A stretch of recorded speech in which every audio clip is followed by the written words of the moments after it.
This is an MPC itself. Yeah, this is MPC Studio. Excellent. This right here is a MIDI controller and software package for Mac or PC. What's up? You got your boy Dyreck, aka Native Shades, reminding you to like and subscribe, because today we're gonna be talking about the MPC Studio. What had happened was so the year is 2012, and 2012 was a good year. Kanye West dropped Good Music's Cruel Summer. Nas dropped his album Life is Good. Kendrick Lamar dropped his album Good Kid, Mad City. 2012 was a good year for a lot of folks, including Akai. Yes, once again, Akai decides to step up their game and come out with their MPC controllers. Now, these were controllers that were controlling the new MPC software. Till this time, Machine was on top of the hill, the king of the hill. And Akai finally said, if you can't beat them, join them. And they put out the MPC Renaissance. And the Renaissance was pretty much a smash hit. I mean, you had some people that had different views on it. Like some people said, oh, why they going to the controller market? But you had some people that were really happy that Akai was keeping up with the times. You know, so when they dropped the Renaissance, it got a lot of praises. Yo, this machine is dope. It's a unique machine. It really feels like you're on a hardware MPC. I love the knobs. I love the pads. It really gives you that MPC feel. Akai also dropped another product out in 2012, the MPC Renaissance little brother. You know that little brother that always runs into your studio when you're trying to make a beat and working like, hey, can I play? And you're like, listen, this ain't a game, man. I'm trying to make money here. Well, that's what Akai was trying to do. They were trying to make money. And they put out the MPC Studio. And a lot of people brought the MPC Studio. Matter of fact, they said more people brought the MPC Studio than they did the MPC Renaissance. On the Studio, you had 16 velocity-sensitive pads. You had touch-sensitive knobs on the side of the MPC Studio. You had a nice-sized LCD screen that gave you that reminiscence of the legacy MPCs. It was a plug-and-play device. You just plug it in via USB, and you was good to go. It had a MIDI in, MIDI out cables. It was pretty impressive, and it was also less than an inch thick. Like if you look at the MPC Studio from an angle, you could miss it. So the MPC Studio hit the market, and a lot of people liked it. A lot of people was using it, and they would use it in their studio production. And it wasn't cheap either. It was about $500 or $600. But people brought the MPC Studio. But then after a while, things started to change. Everybody was raving about the Renaissance, and the Renaissance was like the new wave. And they kind of started to overlook the MPC Studio. Like they started, you know, not really paying that much attention to it anymore. Like if you ask somebody that had the studio, hey, what's up with the MPC Studio? They'd be like, it's all right. At that time, Akai's software period was still kind of new. So it would crash sometimes on the MPC Studio and the Renaissance. And particularly on the Studio, sometimes the screen near the bottom of the screen, the display would kind of show a double display error and kind of jump a little bit. So some people looked at it side-eyed for a minute. Akai did bring out updates that fixed all those issues, but some people just still was like, you know, I'm good. I'm done with the Studio. I mean, yeah, I don't really dig the knobs anymore. I can't really get a good grip and everything like that. And, you know, I don't think I need to use this. You know, I'll just get a Renaissance and call it a day. And that was the conversation a lot of people had that had the MPC Studio. But something strange happened. Give it a couple years, 2013, 14, 15. And in 2016, Akai did something unheard of. They decided to give the MPC Studio a facelift. They decided to change the whole face of the MPC Studio and put it out in black. And all of a sudden, everybody loved the MPC Studio. For real, people was raving about it. They was like, yo, did you see the new MPC Studio? This thing looks incredible. You know, it's kind of like, you know, like when you go to the barber shop and your regular barber is on vacation, so you gotta go to that one like suspect barber that always has the empty chair in the shop.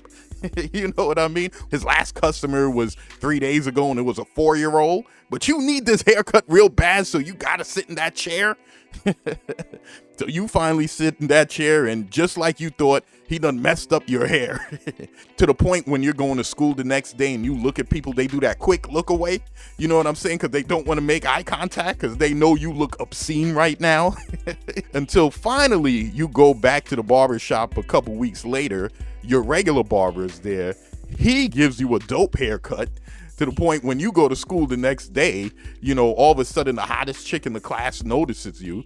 That was the second look people were giving the MPC Studio Black. Now, the Black was almost pretty much the same unit as the MPC Studio Silver. It's just that Akai really listened to their customers and changed things that some of the customers had a gripe about. They gave it all new Q-Link knobs that made it a lot easier to grip and grab. They gave it a new scroll wheel knob that made it easier to grab. They took the aluminum knob from the MPC Renaissance and put that as like the main jog wheel knob on the MPC Studio.